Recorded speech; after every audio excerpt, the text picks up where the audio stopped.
Sa bawat pagsubok at di pagkakaunawaan sa ating buhay, madalas nating hinahanap ang kapayapaan na tila ba mahirap abutin. Ang mundo ay puno ng inggit at pagtatalo. Nasaan nga ba tayo dapat lumiko para makahanap ng tunay na kapanatagan?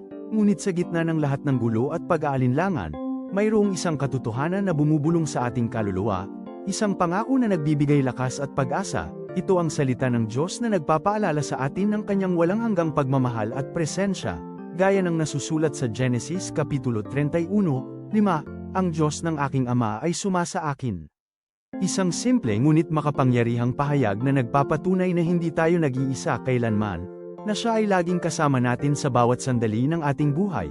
Kaya't sa gitna ng anumang hamon, piliin natin ang kababang loob at pagtitiwala, piliin nating manalig sa kanyang di matitinag na pag-ibig at patnubay, dahil sa bawat hakbang, sa kanyang presensya ay laging nandoon, nagpoprotekta at gumagabay sa atin, nagbibigay ng kapayapaan na higit sa anumang pangunawa.